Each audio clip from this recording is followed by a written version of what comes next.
اعوذ باللہ من الشیطان الرجیم بسم اللہ الرحمن الرحیم السلام علیکم ورحمۃ اللہ وبرکاتہ۔ مرزا قادیانی نے جہاں بے شمار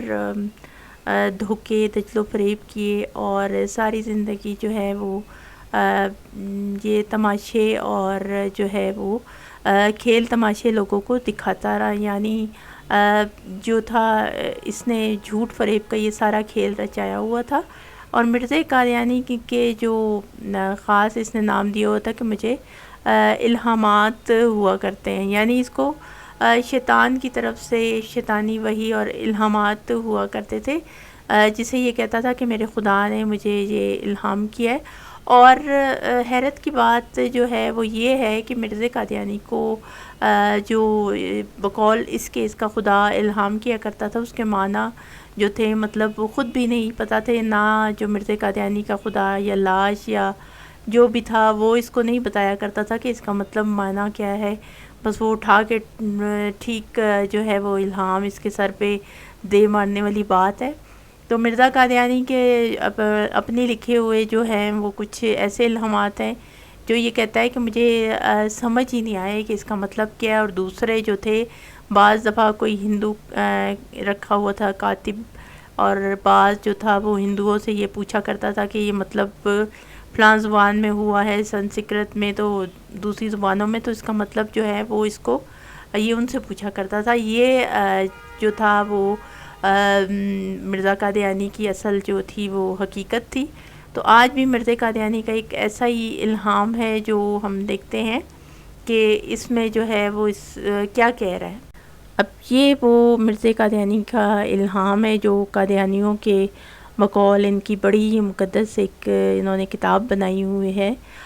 تذکرہ، اس کے صفحہ نمبر 151 پہ ہے، جو کہ مرزا کی شیطانی وحیوں کے جو ہے وہ مجموعے کو یہ تذکرہ کہتے ہیں۔ اور اس کے صفحہ نمبر 151 پہ یہاں پہ 15 فروری 1907 کا جو ہے وہ اس نے لکھا ہے الہام کی کیفیت، اور کہتا ہے کہ ایک الہام کا ذکر تھا، فرمایا یاد نہیں لیکن لکھا ہوا ہے۔ پھر کہا کہ بعض دفعہ الہام الہی ایسی صورت کے ساتھ ہوتا ہے جیسے ایک پرندہ پاس سے نکل جاتا ہے، اگر وہ اسی وقت کچھ نہ لکھ لیا جائے یا اچھی طرح سے یاد نہ کر لیا جائے تو بھول جانے کا خوف ہوتا ہے۔ یعنی مرزا قادیانی کے بقول اس کا جو الہام تھا وہ آج کے جو طیارے ہیں یعنی F-16 وغیرہ ان کی سپیڈ سے بھی تیز ترین الہام تھا، جو اس کے سر کے اوپر سے گزر جایا کرتا تھا اور اس کو پتہ ہی نہیں چلتا تھا کہ کیا کہا گیا ہے اس میں۔ اس میں یہ کہتا ہے کہ اب ایک الہام ہے آج کی وحی الہی اس ہفتہ، یعنی اب یہ الہام ہے اس کا، اس ہفتے میں کوئی باقی نہ رہے گا۔ اب یہ ذرا اول تو یہ ایسے لگ رہا ہے کوئی نجومی جو ہے وہ جو نہیں آپ کا یہ ہفتہ کیسا رہے گا اس قسم کا یہ کوئی لگ رہا ہے مجھے۔ بہرحال کے متعلق فرمایا کہ ابھی ٹھیک طور سے نہیں کہہ سکتے کہ اس الہام میں ہفتے سے کیا مراد ہے اور یہ کس کے متعلق ہے۔ یہ حال ہے مرزا قادیانی کا کہ کہتا ہے کہ مجھے تو پتہ ہی نہیں کہ کس مطلب دیکھیں وہ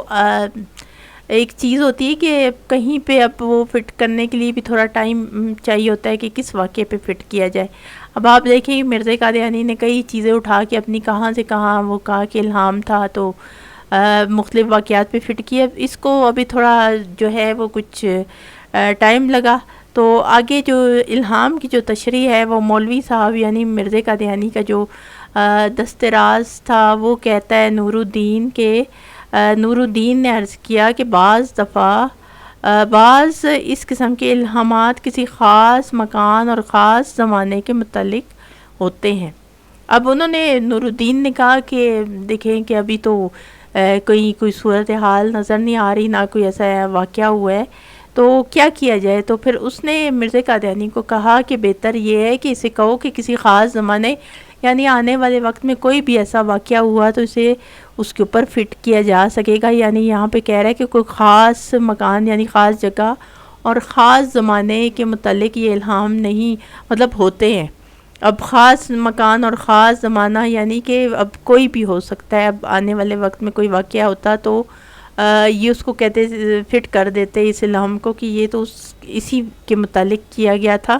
تو یہ عقل جو یہ مت تھی یہ اس کو حکیم نور الدین نے دی اور کہا کہ مرزا قادیانی کو کہ بہتر یہ ہے کہ ادھر ادھر جو اس کو فٹ کرنا ہے تو کہہ دو کہ یہ خاص مکان اور خاص زمانے کے متعلق ہے. اور پھر آگے کہتا ہے کہ درست ہے دانیال کی کتاب میں 100 سال کو ہفتہ کہا گیا ہے اور دنیا کی عمر بھی بتلائی گئی ہے. اس جگہ ہفتہ سے مراد 7000 سال ہے. ایک دن 1000 سال کے برابر ہوتا ہے جیسے کہ قرآن شریف میں آیا ہے. اور تیرے رب کے نزدیک ایک دن تمہارے 1000 سال کے برابر ہے. اب یہ تو کوئی مرزا قادیانی کا تو خیر اسلام سے تو 1000 دفعہ میں پتہ ہی ہے اور کہا بھی گیا ہے کہ کوئی تعلق نہیں ہے، لیکن پھر بھی اپنی باتوں کو جو ہے اس نے اب جو اپنا یہ کھیل ایک رچایا ہوا تھا اسلام کا نام لے کے، تو ہر جگہ جو بات اس کو کچھ پلے نہیں پڑتی تھی تو اس کی تشریح اور جو ہے وہ بیان کرنے کے لیے یہ قرآنی آیات یا احادیث نبوی کا غلط سلط ترجمہ جو ہے وہ یہاں پہ لے آیا کرتا تھا اور کہتا تھا کہ دیکھیں یہاں پہ یہ ہے تو یہی بات مجھے بھی دوسرے الفاظ میں کہہ دی گئی ہے. اب یہ نور الدین جو ہے وہ اس کو الہام جو ہے وہ سمجھا رہا ہے. اب یہ قادیانیوں سے پوچھنے اور حیرانگی والی بات ہے کہ یہ کس قسم کا قادیانیوں کا مسیح ہے جس کو یہ اپنے جو بقول اس کے جو الہامات ہوتے ہیں جو اس کو ہو رہے ہیں، جو ان کی لکھی ہوئی باتیں ہیں جو مرزا قادیانی کی وہ اس کو سمجھ نہیں آ رہی ہے. تو یہ کس قسم کا جو تھا، مطلب قادیانیوں جو بنایا ہوا تھا ایک نام نہاد مسیحا اور جو نبوت کا جو جھوٹا دعوے دار تھا، اس کو خود نہیں پتہ کہ میں جو ہوں میرے اوپر جو یہ الہام یا بقول اس کے جو وحی آ رہی ہے اس کا مطلب کیا ہے. اب یہاں پہ مثال تو دینی نہیں چاہیے، لیکن بہرحال جو اللہ پاک کے سچے نبی اور انبیاء کرام ہوتے جو وحیاں ان کو کی جاتی ہے اول تو انہی کی زبان میں ہوتی ہے تاکہ وہ لوگوں کو بھی جو ہے وہ اس کی آسانی سے سمجھ آ سکے. ان کی قوم جو ہوتی ہے جو زبان بولتی ہیں اسی میں ان کو وحی ہوتی ہے تاکہ وہ قوم جو ہے وہ سمجھ سکے احکامات. تو یہاں پہ مرزا قادیانی کو جب خود نہیں سمجھ آ رہی تھی تو اس نے اپنی یہ جو جہالت کے مارے جو اس کے پیچھے لگے ہوئے تھے ان کو اس نے کیا سمجھانا تھا کہ مجھے کیا کہا گیا ہے. تو یہ حالات تھے مرزا قادیانی کے اور اس کے الہامات جس کو یہ کہتے ہیں اس کے حالات یہ تھے. اور یہاں سے یہ بھی پتہ چلا ہے کہ ڈکٹیشن جو ہے وہ حکیم نور الدین عبدالکریم سیالکوٹی اور جو باقی اس کے چیلے تھے اس طرح کے وہ یہ سب مل کے جو ہے وہ اس کو دیا کرتے تھے. اور مرزا قادیانی جو تھا وہ یہ سب ایک طرح سے گروہ تھا ٹھگوں کا جو انہوں نے عوام کو لوٹنے اور ٹھگنے کے لیے یہ جو ہے وہ کھیل رچایا ہوا تھا. تو یہ وہ مرزا قادیانی کا الہام تھا جو یہاں پہ دکھانا مقصود تھا اور بتانا کہ یہ مرزا قادیانی کے حالات تھے. اور تمام دیکھنے سننے والوں سے میں ہمیشہ یہی چھوٹی سی گزارش کیا کرتی ہوں کہ میرے چینل کو لازمی سبسکرائب کر لیجئے، ویڈیو کو زیادہ سے زیادہ لائک اور شیئر بھی کر دیجیے گا. اور انشاءاللہ اگلی ویڈیو میں اگلے حوالوں کے ساتھ میں آپ کی خدمت میں حاضر ہوں گی. تب تک کے لیے السلام علیکم ورحمۃ اللہ وبرکاتہ.